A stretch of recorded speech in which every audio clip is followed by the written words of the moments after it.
Piling binata na naman si Papa. Ay, sarap talaga magpapawis. Papa! Oh, anak, gising ka na pala. Pa! Bakit pa na yung papawis ninyo? Para mas lalo akong lumakas, anak. Baka mapagod lang kayo pa. Matandaan na kayo sa ganyan. Ikaw naman, anak, kalabaw lang ang tumatanda. Bakit pa? Kalabaw ka ba? Hayaan mo na ako dito, anak. Ang pagkondisyon lang ito. Kondisyon? Para saan? Anak, alam mo na yun. Ikaw talaga pa. Di ka na nagbago. Mula nung nawala si Mama, ganyan ka na. Naglilibang lang naman ako eh. Baka naman pineperahan ka lang ng mga nagiging babae mo, Papa. Huwag ka mag-alala, anak. Hindi mangyayari yan. Baka kung ano-ano na lang mga binibigay mo sa kanila.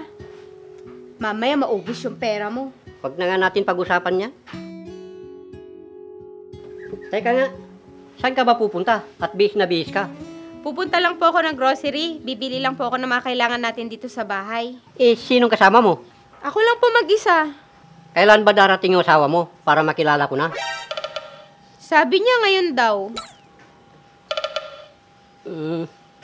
Ganun ba? Eh kung hintayin mo na lang siya para may makasama ka. Wag na pa. Kayo na lang po mag-asikaso sa kanya pag dumating. Sa bagay, para makakwentuhan ko na siya. Sige pa, alis na ako. Sige anak.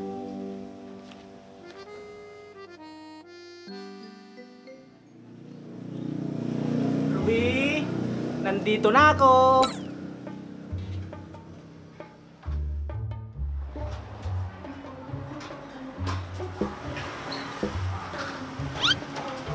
Ba't nakasarado?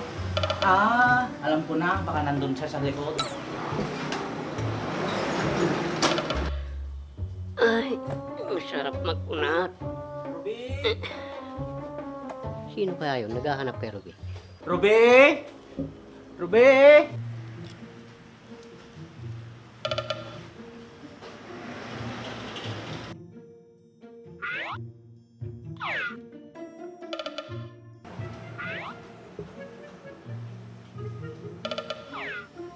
Sino ka? Bakit mo hinahanap si Ruby? Sino ka? Ako si Berto, ang asawa ni Ruby. Bakit ka nandito sa bahay namin?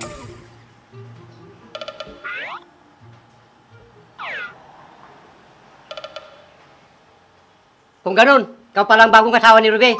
Ako nga. Ayos yung pormahan natin, tatang ah. Ako lang naman ang papa ni Ruby. Ikaw?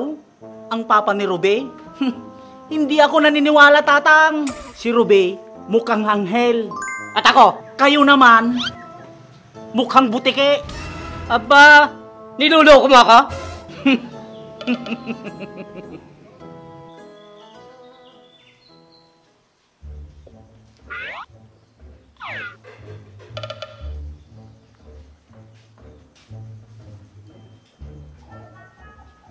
Parang namumukhaan kita. Ikaw rin, tatang. Parang namumukhan rin kita. Di ba ikaw yung nagtitinda ng isda at gulay sa kabilang bayan? At ikaw din yung palaging bumibili na may kasamang iba't ibang chicks. Kung ganun, nagpapanggap ka lang na mayaman? Naku, ibubuking pa yata ako ng matandang to. Isusumbong kita sa anak ko. Sige, kapag sinumbong mo ko, isusumbong din kita. At ano naman ang isusumbong mo, Aber? Sasabihin ko sa kanya na nagbibigay ka ng cellphone sa mga babae mo. Paano mo naman nalaman yan? Ako pa? Eh marami akong kakilalang mga marites sa Talipapatatang. Nako, pag nalaman nito ni Ruby, tiyak, hindi na ako bibigyan ng pera. Ano, tatang? Ibubuking mo pa ba ako sa anak mo? Pwede bang pag-usapan na lang natin, Berto? Yan ang gusto ko sa'yo, tatang eh. Huwag na lang natin sabihin ang totoo kay Ruby. Sa ating dalawa na lang ito, tatang. Sekreto natin. Sige, Berto. Basta walang bookingan, ha? Oo naman, Papa. Yan ang gusto ko sa'yo, Berto, eh. Mukhang magkasundo kayong dalawa. Oo, darling. Oo naman, anak. Mabait kasi itong si Berto, eh. Siyempre naman po, Papa. At napakabait din ni Papa Ruby. Oo naman, kasi mabait din ako. Tara na nga sa loob. Napagod ako mag-grocery. Sige, anak. Pa, inom tayo sa tindahan ng alak ni Ruby.